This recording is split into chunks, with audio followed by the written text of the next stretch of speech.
Yeah, I'm in the middle of so yeah, yeah, I'm gonna have to just, yeah, with me if you can.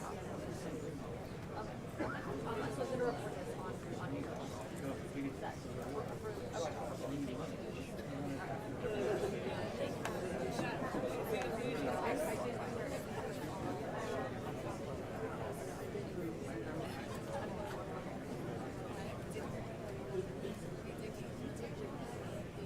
Oh, well, you're not the first person to tell me that, but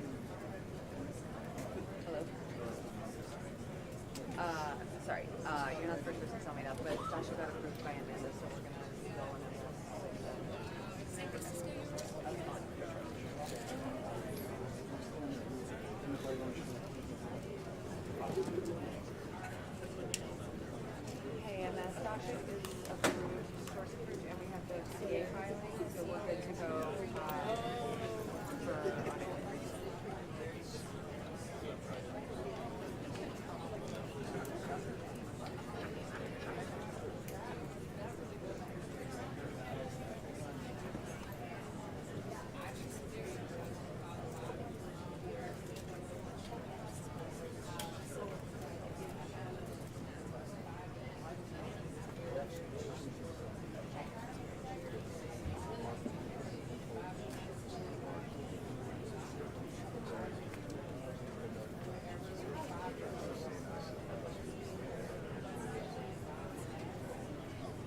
SDI cable, I don't know what happened to it, because he had a long one.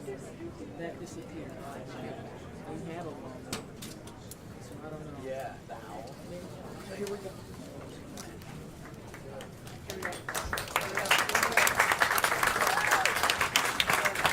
Hello, everyone. Welcome so much for being here. I'd like to introduce everyone to Robert, or bring on Robert F. Kennedy Jr.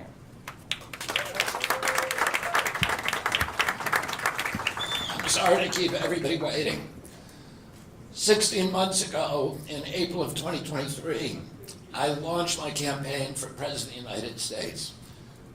I began this journey as a Democrat, the party of my father, my uncle, the party which I pledged my own allegiance to long before I was old enough to vote.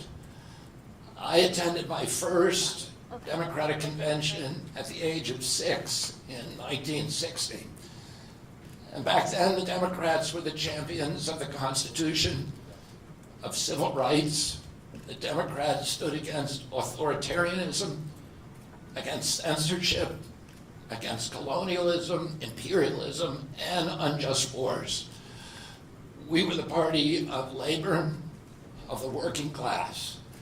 The Democrats were the party of government transparency and the champion of the environment. Our party was the bulwark against big money interests and corporate power. True to its name, it was the party of democracy. As you know, I left that party in October because it had departed so dramatically from the core values that I grew up with.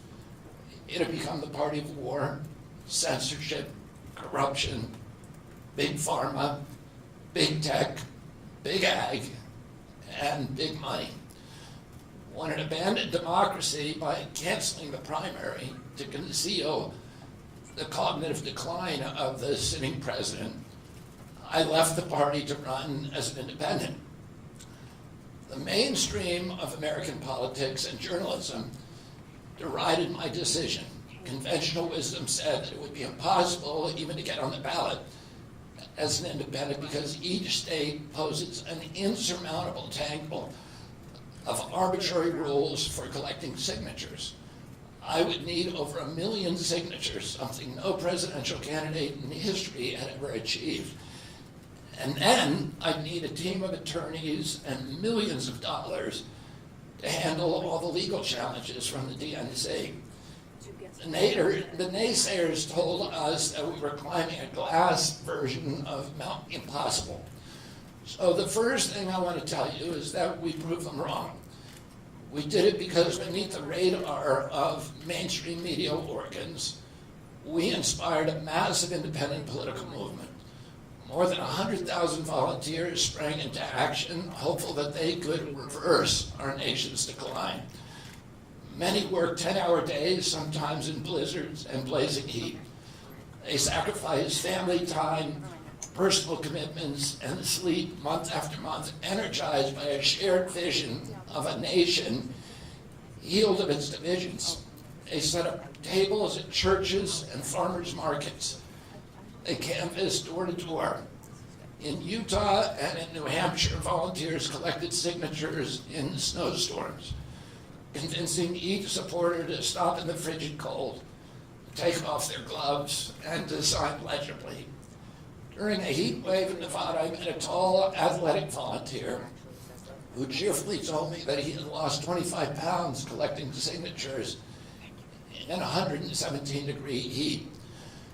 To finance this effort, young Americans donated their lunch money, and senior citizens gave up part of their Social Security checks. Our 50-state organization collected those millions of signatures and more. No presidential campaign in American political history has ever done that. And so I want to thank all of those dedicated volunteers and congratulate the campaign staff who coordinated this enormous logistical feat. Your accomplishments were regarded as impossible. You carried me up that glass mountain. You pulled off a miracle. You achieved what all the pundits said could never be done.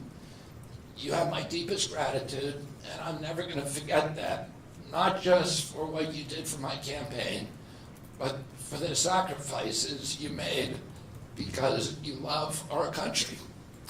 You showed everyone that democracy is still possible here. It continues to survive in the press and in the idealistic human energies that still thrive beneath the canvas of neglect and of official and institutional corruption. Today I'm here to tell you that I will not allow your efforts to go to waste. I'm here to tell you that I will leverage your tremendous accomplishments to serve the ideals that we share, the ideals of peace, of prosperity, of freedom, of health, all the ideals that motivated my campaign. I'm here today to describe the path forward that you've opened with your commitment and with your hard labors.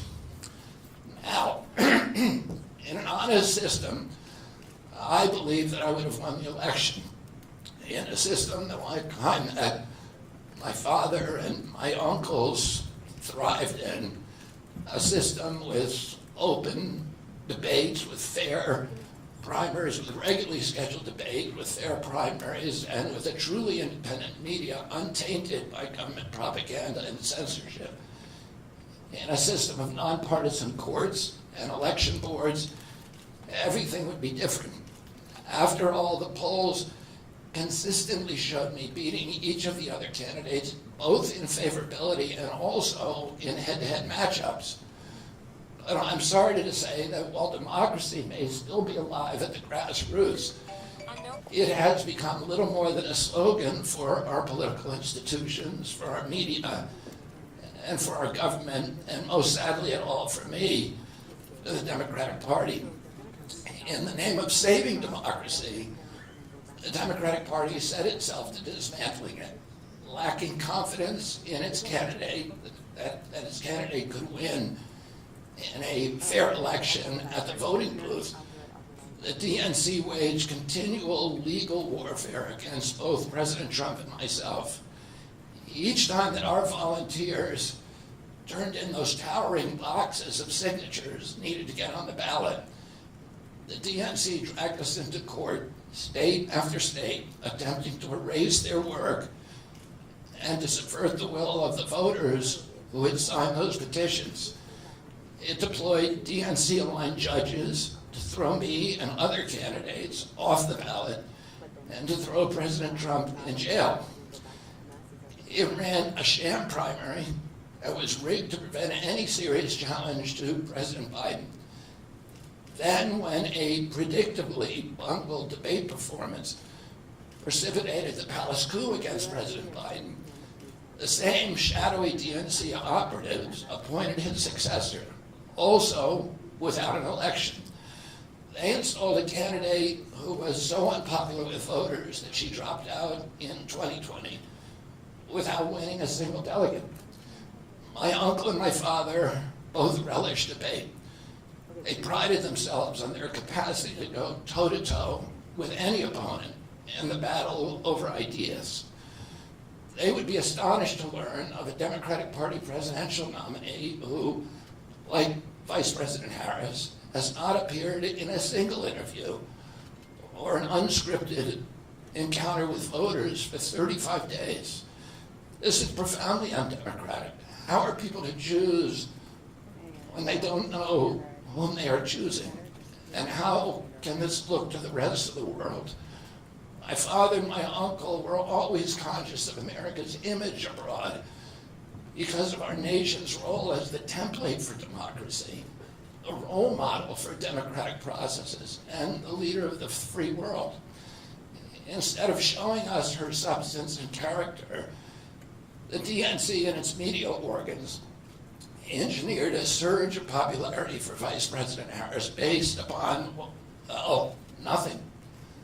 No policies, no interviews, no debates, only smoke and mirrors and balloons in a highly produced Chicago circus. There in Chicago, a string of Democratic speakers mentioned Donald Trump 147 times just on the first day. Oh, who needs a policy when you have Trump to hate? In contrast, at the RNC convention, President Biden was mentioned only twice in 4 days. I do interviews every day. Many of you have interviewed me. Anybody who asks gets to interview me. Some days I do as many as 10. President Trump, who actually was nominated and won an election, also does interviews daily. How did the Democratic Party choose a candidate that has never done an interview or debate during the entire election cycle? We know the answers. They did it by weaponizing the government agencies. They did it by abandoning democracy. They did it by suing the opposition and by disenfranchising American voters. What most alarms me isn't how the Democratic Party conducts its internal affairs or runs its candidates. What alarms me is the resort to censorship and media control and the weaponization of the federal agencies. When a U.S. president colludes with or outright coerces media companies to censor political speech, it's an attack on our most sacred right of free expression, and that's the very right upon which all of our other constitutional rights rest. President Biden mocked Vladimir Putin's 88% landslide in the Russian elections, observing that Putin and his party controlled the Russian press, and that Putin prevented serious opponents from appearing on the ballot. But here in America, the DNC also prevented opponents from appearing on the ballot. And our television networks expose themselves as Democratic Party organs. Over the course of more than a year, in a campaign where my poll numbers reached at times in the high 20s, the DNC-aligned mainstream media networks maintain a near perfect embargo on interviews with me. During his 10-month presidential campaign in 1992, Ross Perot gave 34 interviews on mainstream networks. In contrast, during the 16 months since I declared, ABC, NBC, CBS, MSNBC, and CNN combined gave only 2 live interviews from me. Those networks instead ran a continuous deluge of hit pieces with inaccurate, often vile, pejoratives and defamatory smears. Some of those same networks and colluded with the DNC to keep me off the debate stage. Representatives of those networks are in this room right now, and I'll just take a moment to ask you to consider the many ways that your institutions have abdicated this really sacred responsibility, the duty of a free press to safeguard democracy and to challenge always the party in power. Instead of maintaining that posture of fear or skepticism toward authority, your institutions have made themselves government mouthpieces and stenographers for the organs of power. You didn't alone cause the devolution of American democracy, but you could have prevented it. The Democratic Party's censorship of social media was even more of a naked exercise of executive power. This week, a federal judge, Terry Doty, upheld my injunction against President Biden, calling the White House's censorship project, quote, the most egregious violation of the First Amendment in the history of the United States of America. Doty's previous 155-page decision details how just 37 hours after he took the oath of office, swearing to uphold the Constitution, President Biden and his White House opened up a portal and then invited the CIA, the FBI, CISA, which is a censorship agency, it's the center of the censorship industrial complex, DHS, the IRS, and other agencies to censor me and other political dissidents on social media. Even today, users who try to post my campaign videos to Facebook or YouTube get messages that this content violates community standards. 2 days after Judge Doty rendered his decision this week, Facebook was still attaching warning labels to an online petition calling on ABC to include me in the upcoming debate. They said that violates community standards, their community standards. The mainstream media was once the guardian of the First Amendment and democratic principles, and it's joined this systemic attack on democracy.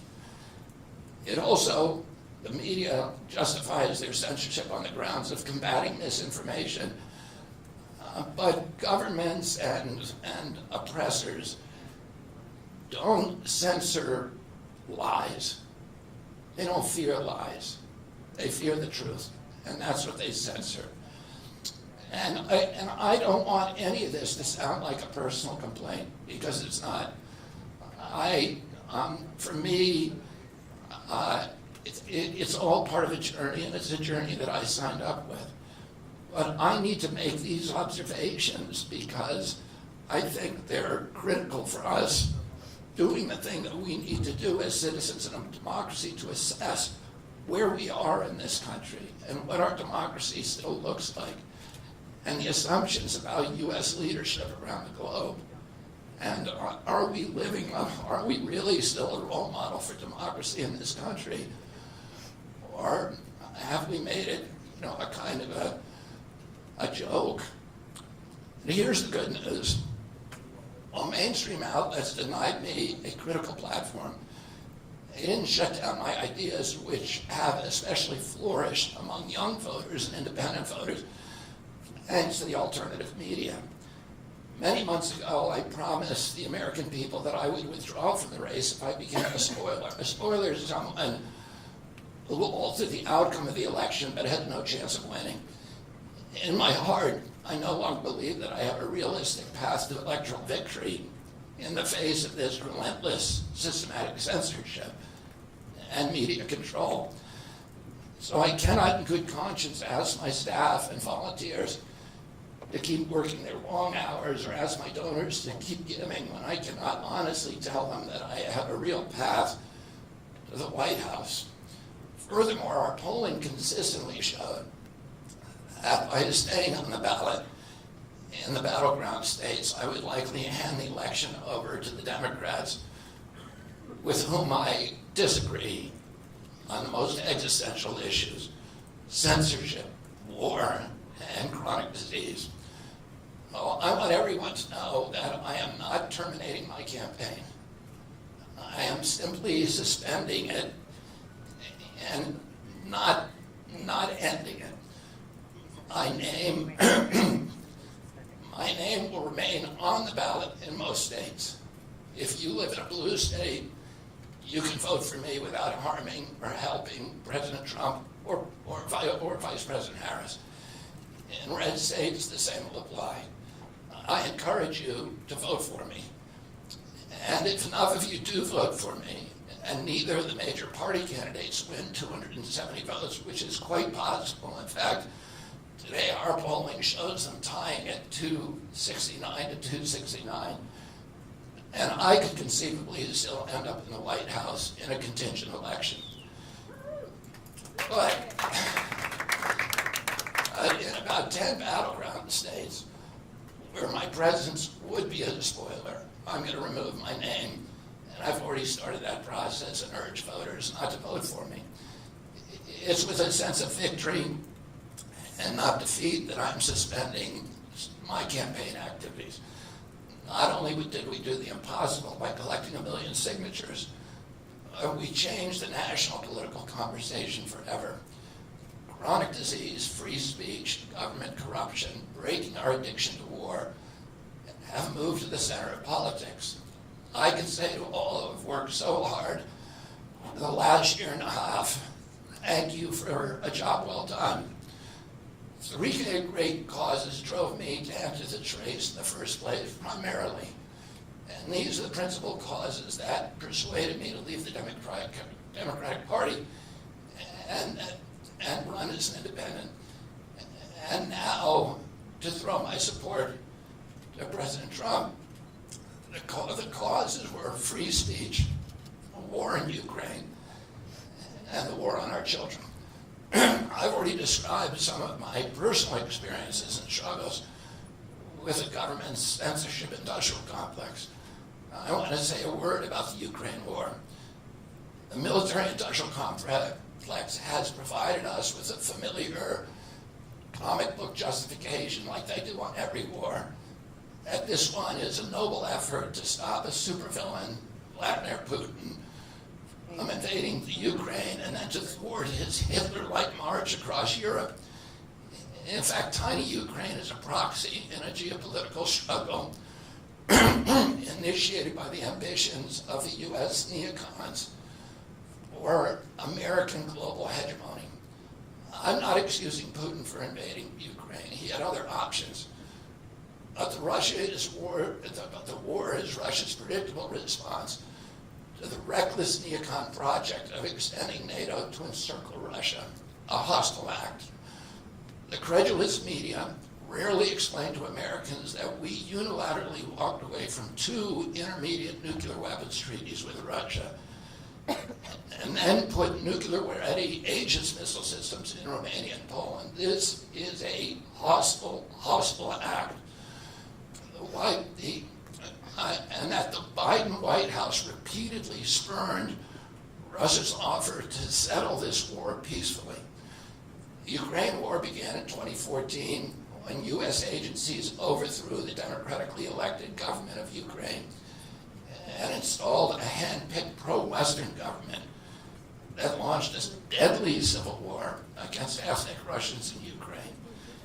In 2019, America walked away from a peace treaty, the Minsk Agreement, that had been negotiated between Russia and Ukraine by European nations. And then in April of 2022, we wanted the war. In April of 2022, President Biden sent Boris Johnson to Ukraine to force President Zelensky to tear up a peace agreement that he and the Russians had already signed, and the Russians were withdrawing troops from Kiev and Donbass and Lugansk. And that peace agreement would have brought peace to the region and would have allowed Donbass and Lugansk to remain part of Ukraine. President Biden stated that month that his objective in the war was regime change in Russia. His Defense Secretary, Lloyd Austin, simultaneously explained that America's purpose in the war was to exhaust the Russian army, to degrade its capacity to fight anywhere else in the world. These objectives, of course, have nothing to do with what they were telling Americans about protecting Ukraine's sovereignty. Ukraine is a victim in this war, and it's a victim of the West. Since then, of Russia and both Russia and the West. Since then, we have, since tearing up that agreement, forcing Zelensky to tear up the agreement, we've squandered the flower of Ukrainian youth, as many as 600,000 Ukrainian kids, and over 100,000 Russian kids, all of whom we should be mourning, have died, and the Ukraine's infrastructure is destroyed. The war has been a disaster for our country as well. We squandered nearly $200 billion already, and these are badly needed dollars in our communities, suffering communities all over our country. The Nord Stream pipeline sabotage and the sanctions have destroyed Europe's industrial base, which formed the bulwark of U.S. national security. A strong Germany with a strong industry is a much, much stronger deterrent to Russia, and a Germany that is deindustrialized and turned into just an extension of U.S. military base. We've pushed Russia into a disastrous alliance with China and Iran. We're closer to the brink of nuclear exchange than at any time since 1962. And the neocons in the White House don't seem to care at all. Our moral authority and our economy are in shambles, and the war gave rise to the emergence of BRICS, which now threatens to replace the dollar as the global reserve currency. This is a first-class calamity for our country. Judging by her bellicose, belligerent speech last night in Chicago, we can assume that President Harris will be an enthusiastic advocate for this and other neocon military adventures. And President Trump says that he will reopen negotiations with President Putin and end the war overnight as soon as he becomes president. This alone would justify my support for his campaign. Last summer, it looked like no candidate was willing to negotiate a quick end to the Ukraine war, to tackle chronic disease epidemic, to protect free speech, our constitutional freedoms, to clean corporate influence out of our government, or to defy the neocons and their agenda of endless military adventurism. But now one of the two candidates has adopted these issues as his own, to the point where he has asked to enlist me in his administration. I'm speaking, of course, of Donald Trump. Less than 2 hours after President Trump narrowly escaped assassination, Callie Means called me on my cell phone. I was then in Las Vegas. Callie is arguably the leading advocate for food safety, for soil regeneration, and for ending the chronic disease epidemic that is destroying America's health and ruining our economy. Callie has exposed the insidious corruption at the FDA, the NIH, the HHS, and the USDA that has caused the epidemic. Callie had been working on and off for my campaign, advising me on those subjects since the beginning. And those subjects have been my primary focus for the last 20 years. I was delighted when Callie told me that day that he had also been advising President Trump. He told me President Trump was anxious to talk to me about chronic disease and other subjects, and to explore avenues of cooperation. He asked if I would take a call from the president. President Trump telephoned me a few minutes later, and I met with him the following day. A few weeks later, I met again with President Trump and his family members and closest advisors in Florida. In a series of long, intense discussions, I was surprised to discover that we are aligned on many key issues. In those meetings, he suggested that we join forces as a unity party. We talked about Abraham Lincoln's team of rivals. That arrangement would allow us to disagree publicly and privately, and fiercely if need be, on issues over which we differ, while working together on the existential issues upon which we are in concordance. I was a ferocious critic of many of the policies during his first administration, and there are still issues and approaches upon which we continue to have very serious differences. We are aligned with each other on other key issues, like ending the forever wars, ending the childhood disease epidemics, securing the border, protecting freedom of speech, unraveling the corporate capture of our regulatory agencies, getting the U.S. intelligence agencies out of the business of propagandizing and censoring and surveilling Americans, and interfering with our elections. Following my first discussion with President Trump, I tried unsuccessfully to open similar discussions with Vice President Harris. Vice President Harris declined to meet or even to speak with me. Suspending my candidacy is a heart-rending decision for me, but I'm convinced that it's the best hope for ending the Ukraine war and ending the chronic disease epidemic that is eroding our nation's vitality from the inside, and for finally protecting free speech. I feel a moral obligation to use this opportunity to save millions of American children, above all things. In case some of you don't realize how dire the condition is, our children's health and chronic disease in general, I would urge you to view Dr. Carlson's recent interview with Callie Means and his sister, Dr. Casey Means, who is the top graduate of her class at Stanford Medical School.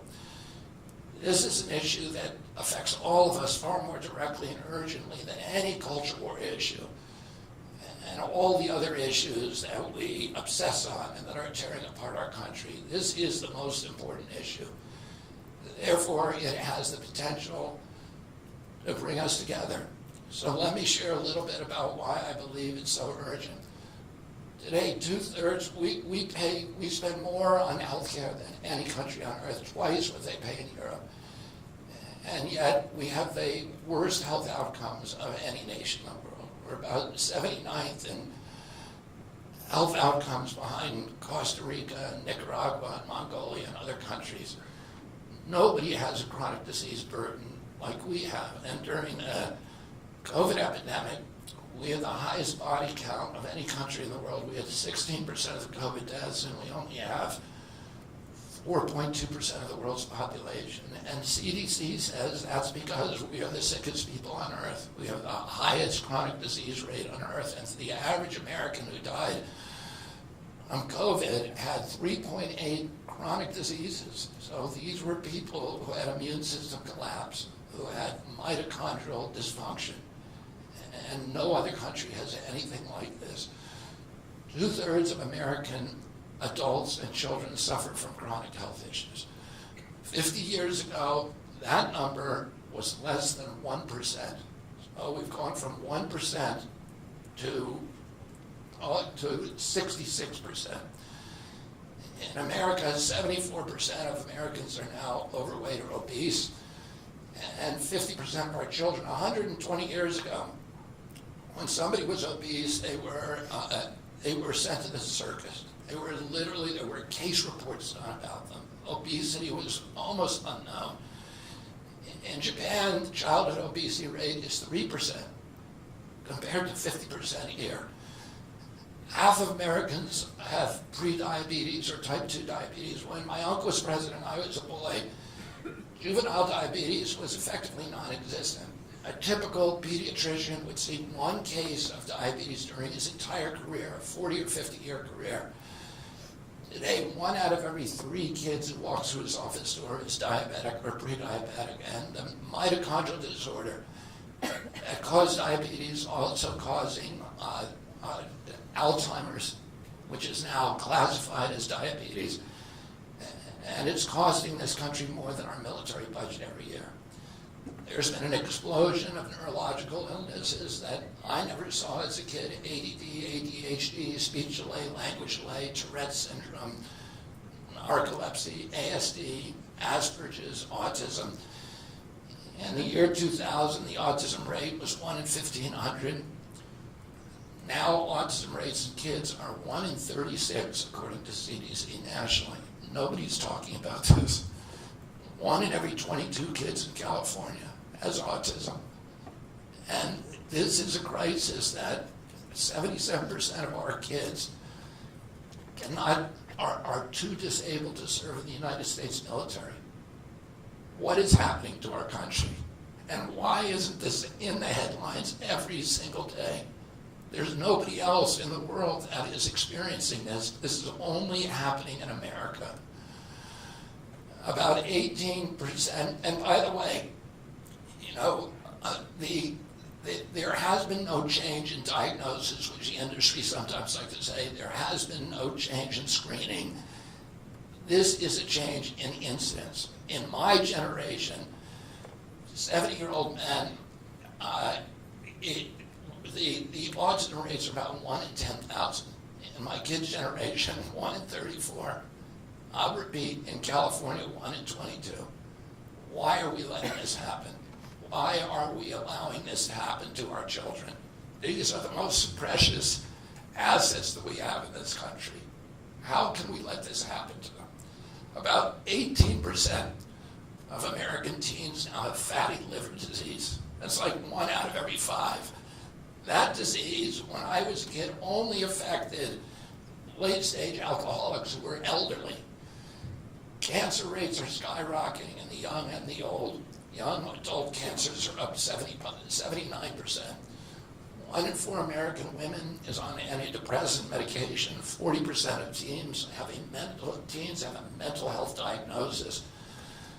And 15% of high schoolers are on Adderall, and 500,000 children on SSRIs. So what's causing this suffering? I'll name 2 culprits. First, and the worst, is ultra-processed food. About 70% of American children's diet is ultra-processed. That means industrial manufactured in a factory.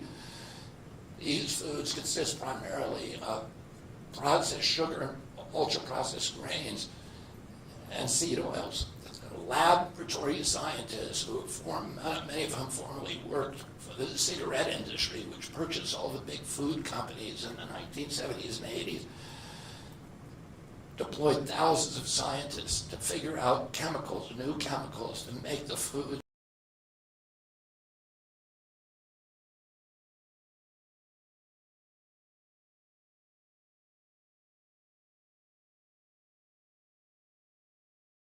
are now banned in Europe, but ubiquitous in American processed foods. The second culprit is toxic chemicals in our food, our medicine, and our environment. Pesticides, food additives, pharmaceutical drugs, and toxic waste permeate every cell of our bodies. The assault on our children's cells and hormones is unrelenting. To name just one problem, many of these chemicals increase estrogen.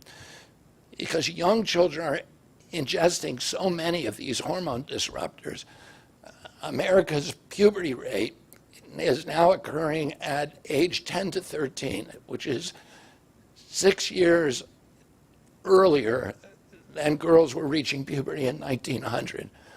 Our country has the earliest puberty rates of any continent on the earth.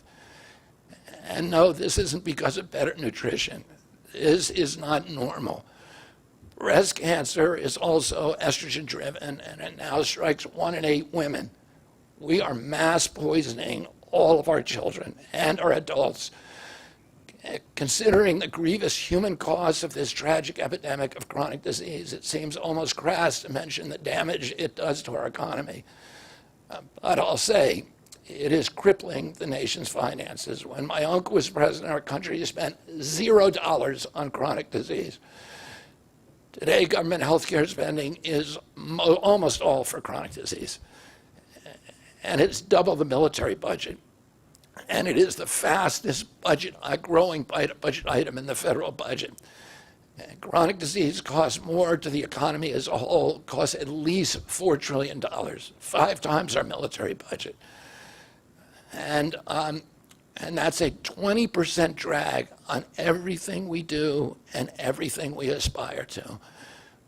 Poor and minority communities suffer disproportionately. People who worry about DEI or about bigotry of any kind, this dwarfs anything. We are poisoning the poor. We are systematically poisoning minorities across this country.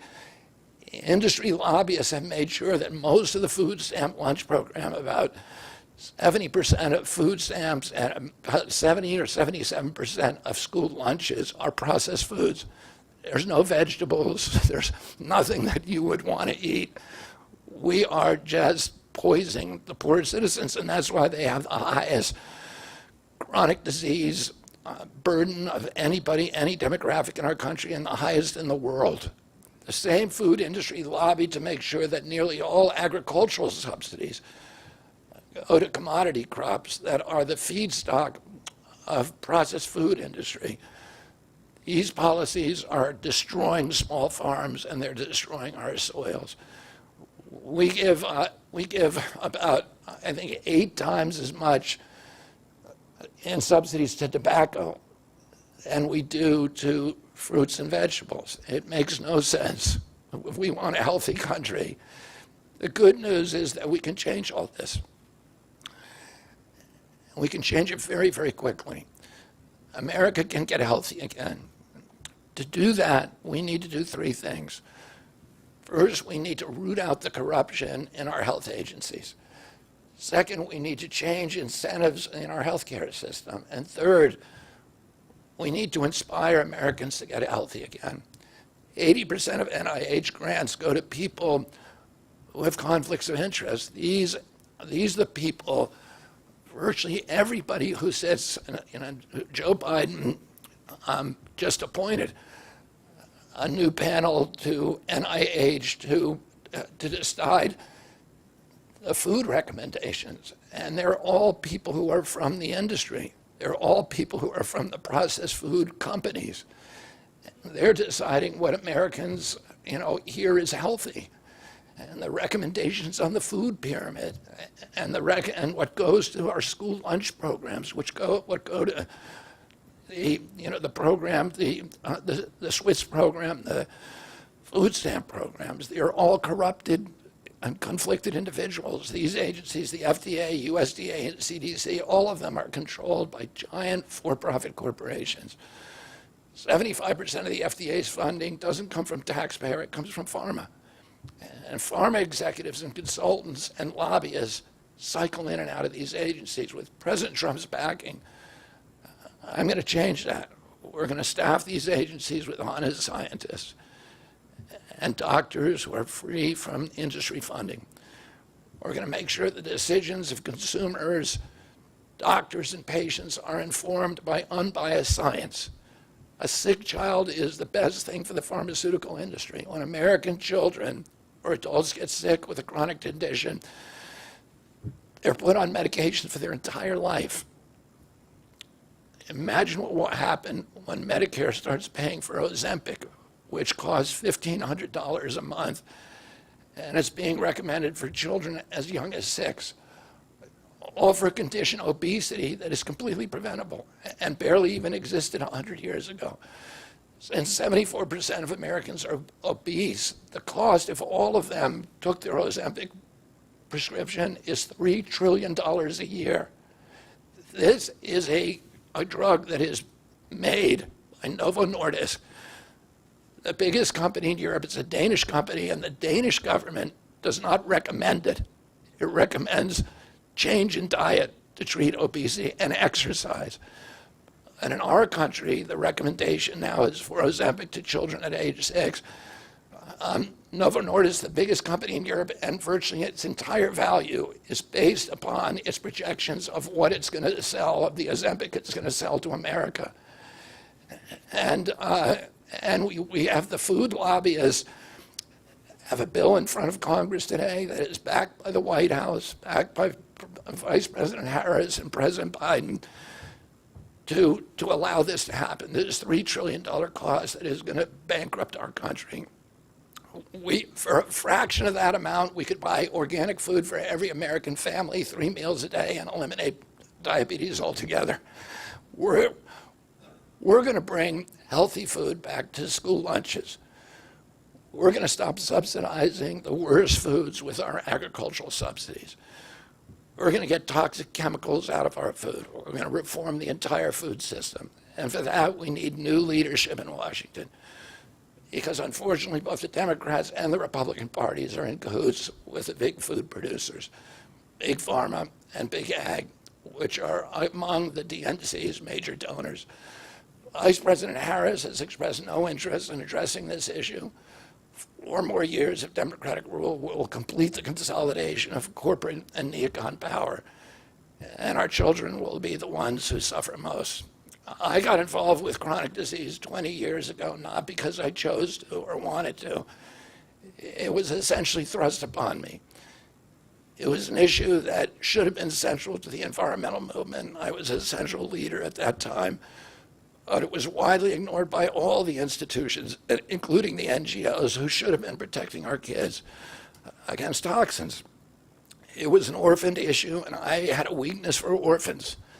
I watched generations of children get sicker and sicker. I had 11 siblings, and I had 7 kids myself.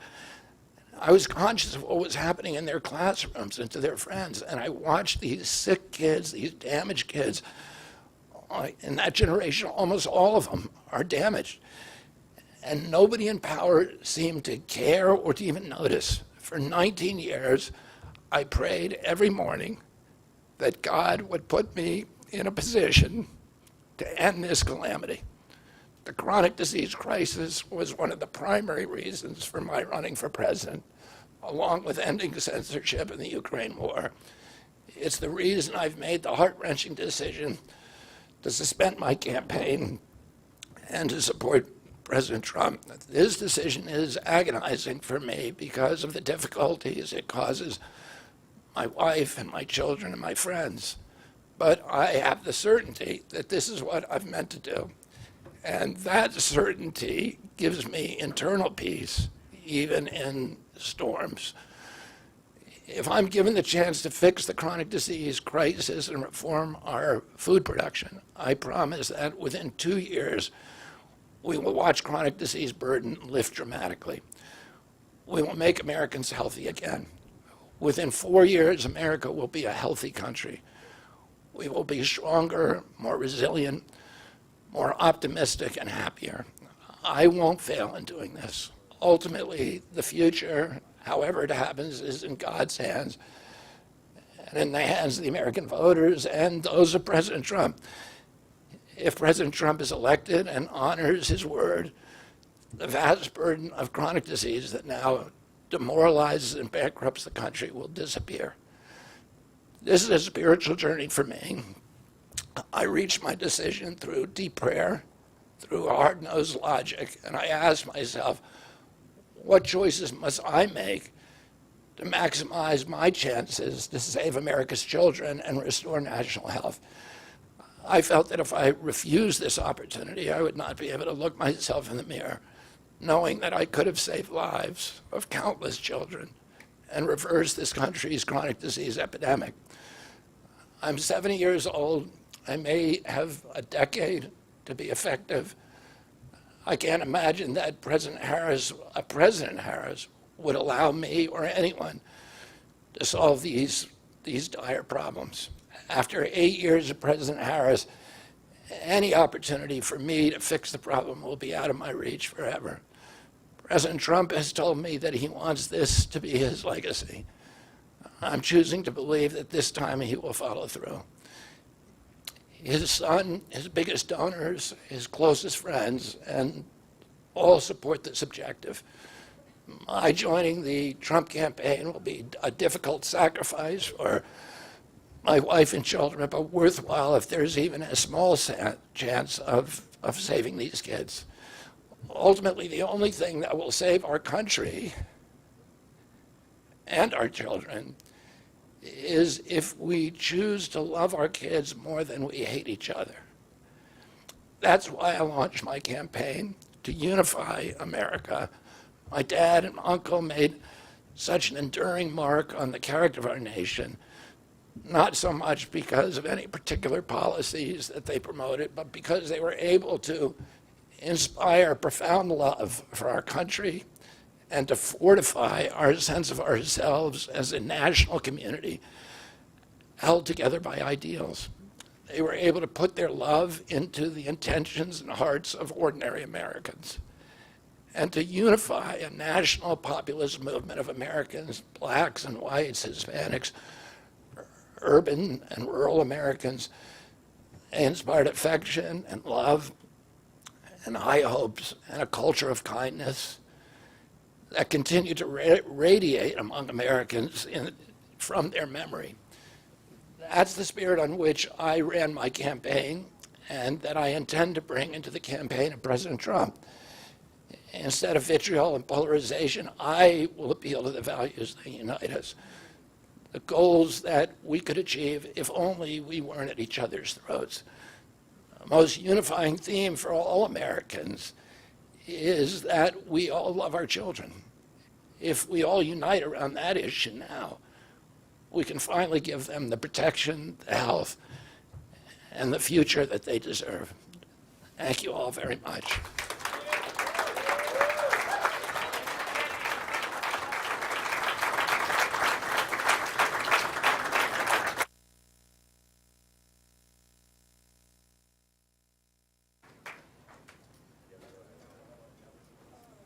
Thank you, everybody, for attending. This concludes our program for the day.